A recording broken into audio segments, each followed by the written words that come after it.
सुप्रभात, good morning. Top 20 के आज के इस थर्सडे एडिशन। थर्सडे से फीलिंग आती है ढलान की तरफ बढ़ गए हफ्ते के, है ना?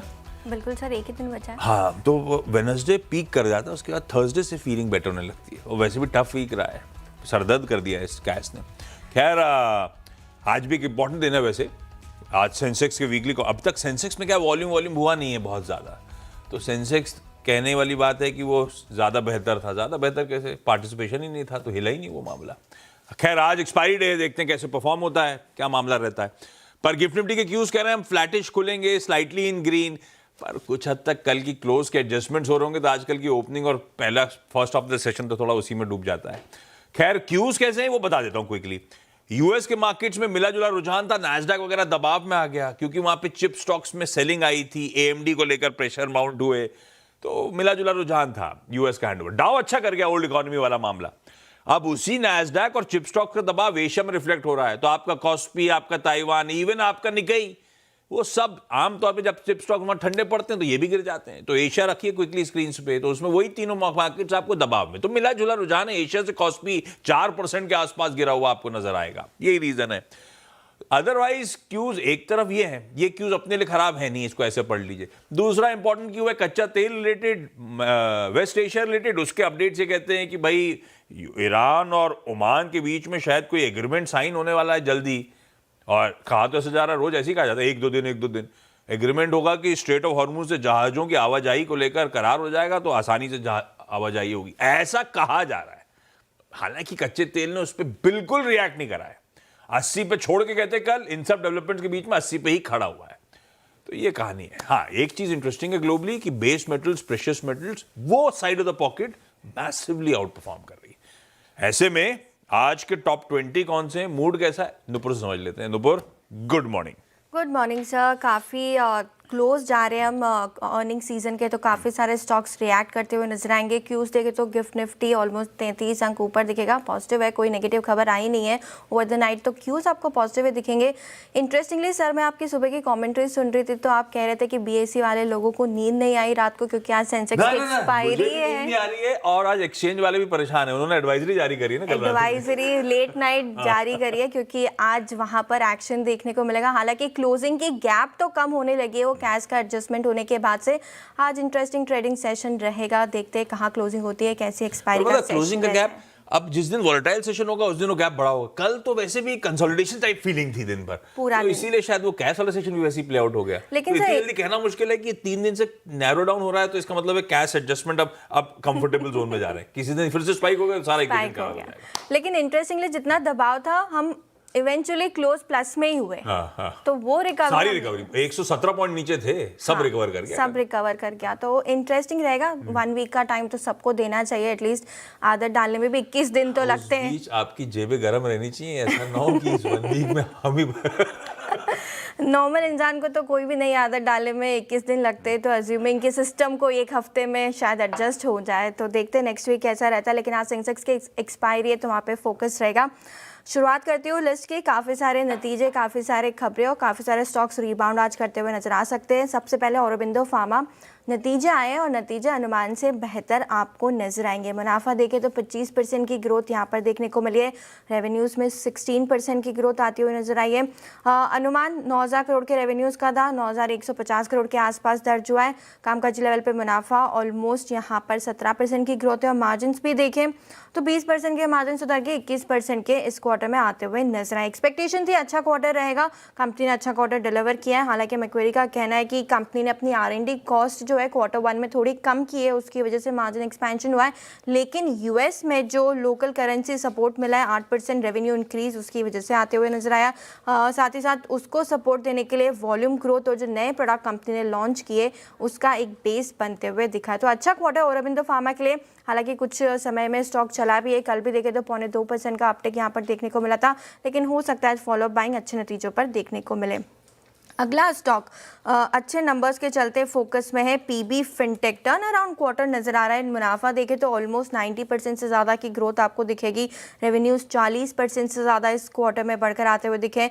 कामकाजी लेवल पे प्रॉफिट देखें 34 करोड़ के प्रॉफिट पिछले साल कंपनी ने इसी क्वार्टर में किए थे और इस बार ऑलमोस्ट 140 करोड़ यानी कि 100 करोड़ इंक्रीज हुआ है एबिटा के नंबर में और मार्जिन्स भी 2.5% से सुधर के ऑलमोस्ट 7.5% के आते हुए नजर आए। प्रेजेंटेशन में कंपनी का कहना है कि SIP प्लेटफॉर्म जो होता है डेली बेसिस पे वो लॉन्च करने वाली है, तो ये एक एडिशनल ट्रिगर पॉइंट रहेगा ग्रोथ का आने वाले समय में। मैक्वेरी की भी रिपोर्ट आई है, आउट परफॉर्मेंस की कॉल है, 1950 रुपए का लक्ष्य देते हुए नजर है। उनका कहना है कि Q1 इनलाइन प्रॉफिटेबिलिटी है, रेवेन्यू ग्रोथ काफ़ी स्ट्रॉन्ग है और जो वैल्यूएशन है कंपनी के लो फी वैल्यूएशन उससे एक सॉलिड सपोर्ट यहाँ पर देखने को मिल सकता है। नंबर्स अच्छे हैं, एक नया प्लेटफॉर्म कंपनी शुरू करी है और ब्रुक्स हाउस की रिपोर्ट भी पॉजिटिव है। ओके, दो दिग्गज नंबर से शुरुआत करता हूं। पहले कमिंस इंडिया को रख लाल रहा हूं, हालांकि मिक्स्ड बैग है। मतलब इसमें आपके पास पॉजिटिव आर्ग्यूमेंट भी हो सकते हैं, निगेटिव आर्ग्यूमेंट भी हो सकते हैं। मैं निगेटिव का ट्रेड बढ़ा रहा हूं, इसीलिए मैं लाल लेके चल रहा हूं। आप सिर्फ वॉच पे रखिएगा। असल में इतने वैल्यूएशन रिच है इन स्टॉक्स के कि रूम फॉर एरर नहीं है, इसलिए अगर कुछ निगेटिव्स भी हैं तो लाल ही जाना चाहिए स्टॉक। अब इसकी top line growth momentum strong है, 18% साल दर साल का जंप है और स्ट्रीट पेंसिल इन करके चल रहा था 13% का उछाल। तो 13% के सामने 17% नंबर आना अपने आप में बढ़िया ही है, पर उसका ब्रेकअप इंटरेस्टिंग है। ये सारी ग्रोथ आई है डोमेस्टिक डिमांड से, खास तौर पे इंफ्रास्ट्रक्चर और डेटा सेंटर वाले सेगमेंट से। तो एक पार्ट वो ठीक है, दूसरा एक्सपोर्ट्स साल दर साल फ्लैट है। हाँ, उसमें एक पॉजिटिव तड़का यह है कि सीक्वेंशियली 16% के आसपास की रिकवरी है, तो ऐसा कह लीजिए कि अर्ली साइंस ऑफ रिकवरी, पर मिक्स्ड बैग कह रहा हूं फिर भी मैं रेवेन्यू मोमेंटम को। दूसरी ज्यादा बड़ी दिक्कत की बात है कि ऑपरेशनली मामला संभाल नहीं पाए। एबिटा 1.25% गिरा, जबकि स्ट्रीट मान रहा था 10% बढ़ेगा और इसीलिए मार्जिन्स 350 बेसिस पॉइंट्स कॉन्ट्रैक्ट करे, स्ट्रीट मान के चल रहा था केवल 50 बेसिस पॉइंट्स गिरेंगे। तो ऑपरेशनली मामला अच्छा खासा गिरा है। कमोडिटी कॉस्ट प्रेशर्स जितना स्ट्रीट मान के चल रहा था स्मार्टली हैंडल कर पाएंगे, उतना कर नहीं पाए। और एक और दिक्कत है एग्जीक्यूटिव लीडरशिप का ट्रांजिशन। इनकी MD जो है श्वेता आर्या, उन्होंने इस्तीफा दे दिया है। 31 अगस्त उनका लास्ट दिन है। इनके वो 3 महीने का नहीं होता क्या बड़े रोल के लिए? बाकी हर जगह तो 3 महीने का नोटिस पीरियड हो गया। ये तो 1 महीना भी नहीं हुआ। एक्चुअली ये एक अच्छी चीज है जो आपने नोट करी है। मतलब CEO का तो 3 महीने का होना चाहिए ट्रांजिशन का। खैर, लेकिन आजकल CEO मैंने मोस्टली देखा है कि नेक्स्ट डे ही रिलीव हो जाते हैं। मतलब बेहतर जॉब में जा रहे हो तो कोई इजीली बाय आउट कर रहा है वो कॉन्ट्रैक्ट ये पीरियड। बात भी सही है, वो 3 महीने की सैलरी इतनी ज्यादा, ज्वाइनिंग बोनस इतना हो सकता है कि शायद ठीक है। हम लोग पता नहीं कहाँ जा रहे हैं, वो भी सोच रहे होंगे हमने ऐसा तो कुछ हुआ ही नहीं था। कमेंट्स लाल है, खास तौर पे ऑपरेशनली वीक परफॉर्मेंस और दूसरा एग्जीक्यूटिव चेंजेस के चलते थोड़ा सा फिर रफ पैच तो हिट कर ही जाएगा मामला। दूसरा हिंडाल्को है, हिंडाल्को लेकिन ग्रीन रख रहा हूं। हिंडाल्को या मेटल्स वैसे भी आउट परफॉर्म कर रहे हैं क्योंकि day on day base metals में गजब का उछाल है। एल्यूमिनियम कल भी मजबूती के साथ ट्रेड कर रहा था। पर दूसरा और ज्यादा इंपॉर्टेंट नंबर, इनकी होली ओन सब्सिडरी नोवेलिस के नंबर्स आए। नंबर्स सॉलिड हैं, नेट इनकम में 71% का जंप और उसमें कुछ स्पेशल आइटम्स हैं, उनको एडजस्ट करूं तो भी बहुत सॉलिड। एडजस्टेड ईबिटा 24% का जंप दिखा रहा है। तो एक तो एल्यूमिनियम स्क्रैप के इनपुट कॉस्ट रिड्यूस हुए, प्राइसिंग रियलाइजेशंस इंप्रूव हुए, इसीलिए आपने देखा इस तरह का सॉलिड ईबिटा परफॉर्मेंस है। और इनकी ऑस्वेगो प्लांट भी मेरे ख्याल से जून से शुरू हो गया, तो उससे भी अब धीरे धीरे क्या कहते हैं बैकलॉग्स क्लियर हो रहे हैं। तो सबका फायदा उस आर्म को मिला एंड आई एम होपिंग उसका फायदा पेरेंट को मिलेगा। तो हिंडाल्को ग्रीन। बिल्कुल, अगला स्टॉक मेरे लिस्ट में पर्ल ग्लोबल। यहाँ पे फोकस करना, ऑलमोस्ट 10,000 करोड़ मार्केट कैप की कंपनी है। कंपनी ने नंबर्स तो डिलीवर किए ही हैं अच्छे, लेकिन बोर्ड ने 1:1 के बेसिस पे बोनस का भी अनाउंसमेंट किया था। स्टॉक फोकस में रहेगा। Q1 एबिटा मार्जिन्स देखें तो ऑलमोस्ट 9% से सुधर के 11.5% के इस क्वार्टर में आते हुए दिखे।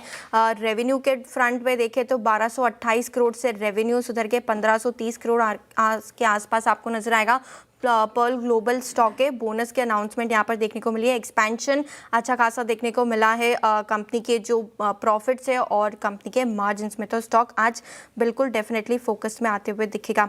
एक और स्टॉक के लगातार मेरी रडार पे बना हुआ है हैवेल्स का। टेक्निकली तो काफ़ी स्ट्रॉन्ग है, 2 दिन पहले भी इसके बारे में चर्चा की थी और कल इंटरेस्टिंगली एक डेटा यहाँ पे मैं पढ़ रही थी और डिलीवरी वॉल्यूम्स की बात करें तो ऑलमोस्ट 71% के डिलीवरी वॉल्यूम्स देखने को मिले, हाईएस्ट एवर कह सकते हैं पिछले कुछ दिनों में। और जो ट्रेडेड क्वांटिटी जो डिलीवरी बेस्ड वॉल्यूम होते हैं वहाँ पर भी 5 डे एवरेज से काफ़ी ऊपर की बाइंग देखने को मिली। हो सकता है यहाँ पे बाइंग चल रही हो कि इंस्टीट्यूशन की तरफ से, तो आज यहाँ पर टेक्निकल तौर पे और स्ट्रॉन्ग बाइंग के चलते फोकस में हैवेल्स।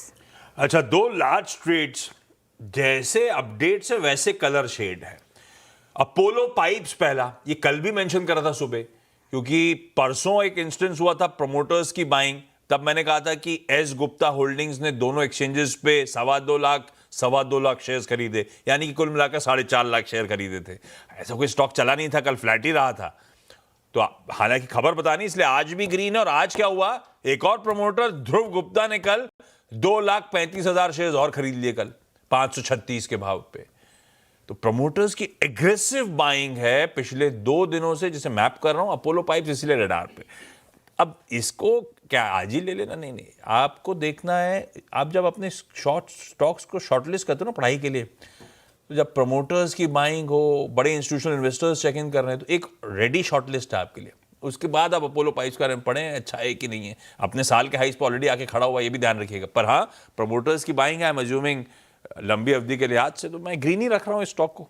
दूसरा जीएनए एक्सेल्स है। अब इसमें प्रमोटर की सेलिंग है। प्रमोटर है सहरा मनिंदर सिंह, जिन्होंने 2,66,000 शेयर्स कल बेचे। ये इससे पहले भी सहरा साहब बेच चुके हैं। और आपको याद होगा न्यू ईयर कंपनी में रणबीर सिंह साहब आए थे, एक और प्रमोटर, एमडी और सीईओ जो है। उन्होंने कहा था कि ये जो सहरा मनिंदर सिंह है, ये अपना पूरा स्टेक बेचने वाले आने वाले दिन। मेरे ख्याल से उनके पास 7% के आसपास या 35-36 लाख शेयर्स हैं। अभी तो बहुत छोटा ट्रांच निकला है, 10 लाख भी नहीं निकला होगा टोटल। तो वो एक ओवरहैंग बना हुआ, हालांकि स्टॉक तब से लेकर अब तक के बीच में कंसोलिडेट ही कर रहा है, गिरा नहीं है, ये ध्यान रखिएगा। लेकिन हाँ, प्रमोटर की सेलिंग के इंस्टेंसेस ये अभी भी चल रहे हैं और ये अभी लाइकली कंटिन्यू करेंगे, क्योंकि एमडी साहब ने क्लियर कर रखा है।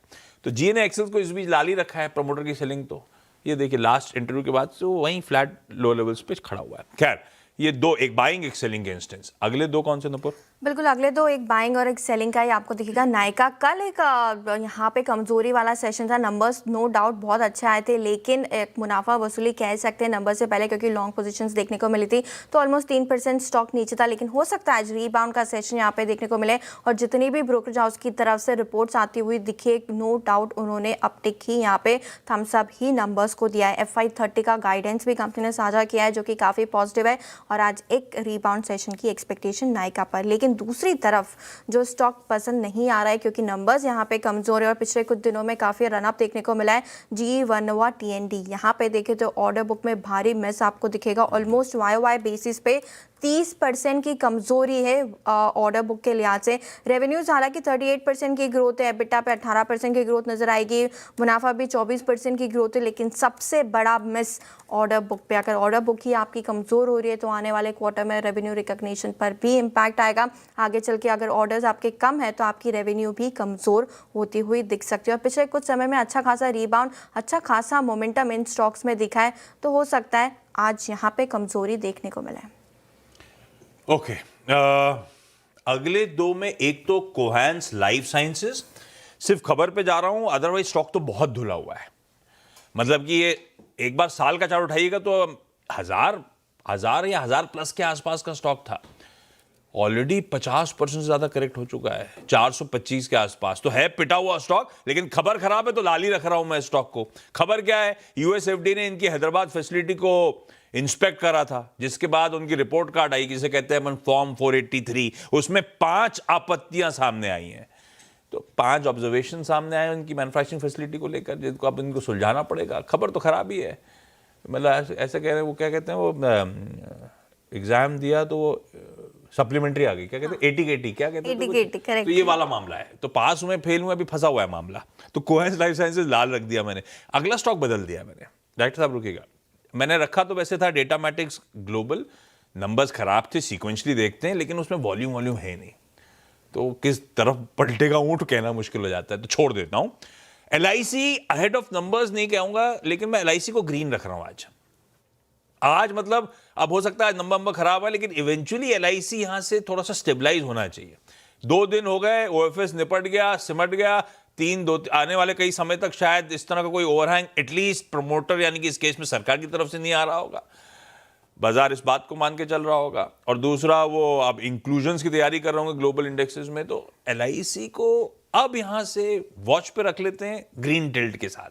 पर हाँ, ये ध्यान रखिएगा आज 10 वायदा के नंबर्स में से एक इनका भी है, तो मैं ग्रीन रख रहा हूं, लेकिन आप सिर्फ फोकस में रेड पे रख लीजिए। 10-10 स्टॉक्स पूरे, ब्रेक, सॉरी 6-6 स्टॉक्स पूरे, ब्रेक के उस पर अगले 4-4 पे बातचीत। वो थर्सडे है ना, तो जरा जल्दी जल्दी।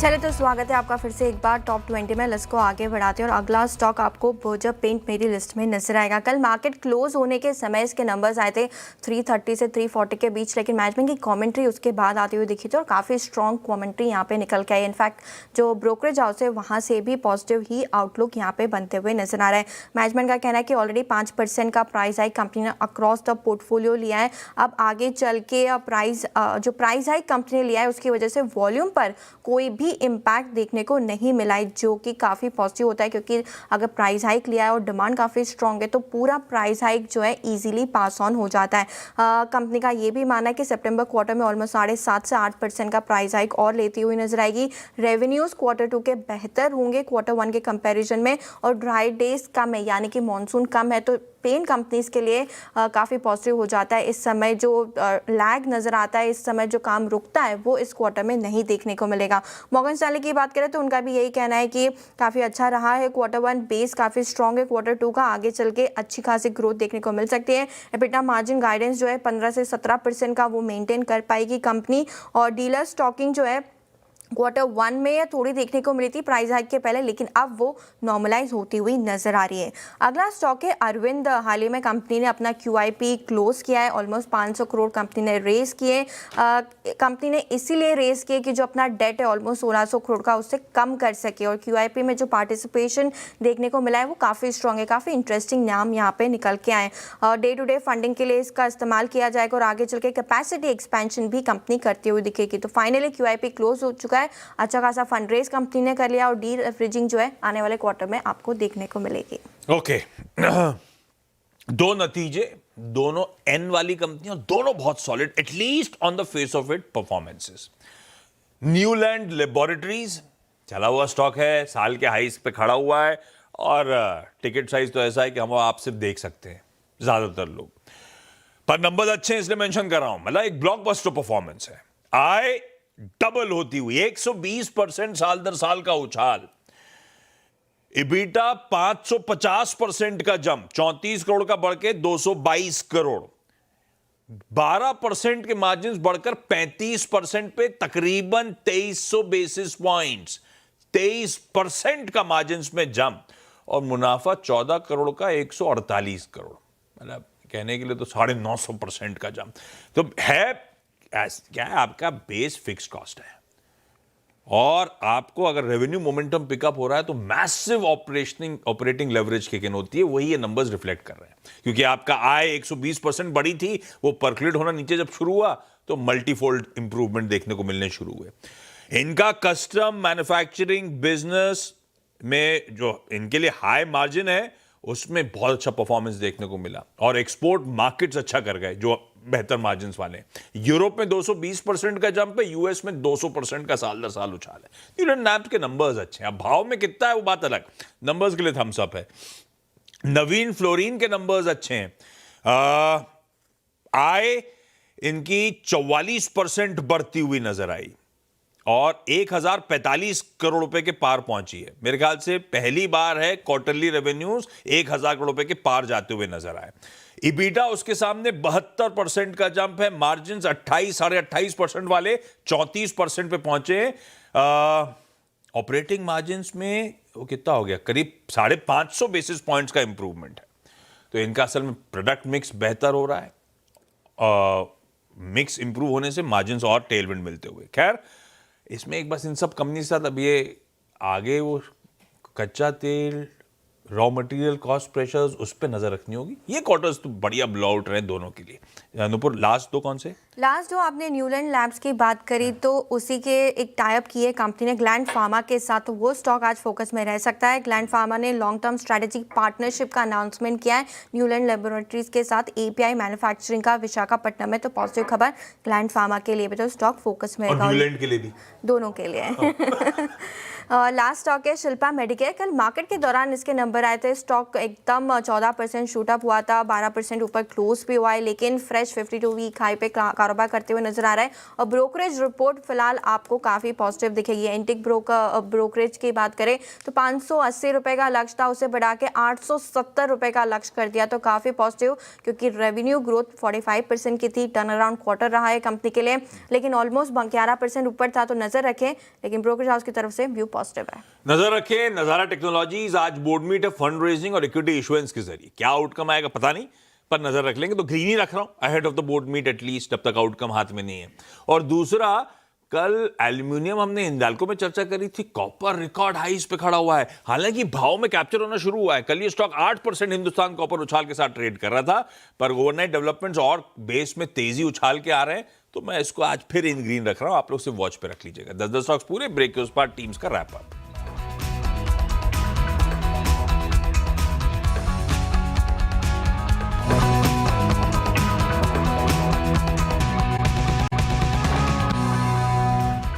टॉप 20 में स्वागत है आपका फिर से एक बार। फटाफट से रिकैप कर लेते हैं अच्छे नतीजे। औरोबिंदो फार्मा, पीबी फिनटेक की तरफ से नजर है। पर्ल ग्लोबल पे बोनस का अनाउंसमेंट कंपनी की तरफ से, साथ ही साथ क्वार्टर 1 की performance.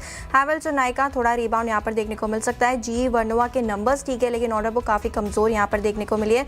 Berger paint, Arvind, Gland Pharma और शिल्पा मेडिकेयर देखे तो यहाँ पर भी पॉजिटिव खबरों के चलते रडार पर रहेंगे। बिल्कुल ठीक। ये हो गए 10 और जोड़ दीजिए जो आज फोकस में रखे जा सकते हैं। कमिंस इंडिया, जेने एक्सेल्स और कोहेंस लाइफ साइंसेस अलग अलग रीजन से चलते आज इन रेड हैं। अदरवाइज हिंडाल्को हुआ, अपोलो पाइप्स हुआ, LIC हुआ, न्यूलैंड लैब्स, नवीन फ्लोरिन, नजारा टेक और हिंदुस्तान कॉपर, ये सब इन ग्रीन रखें।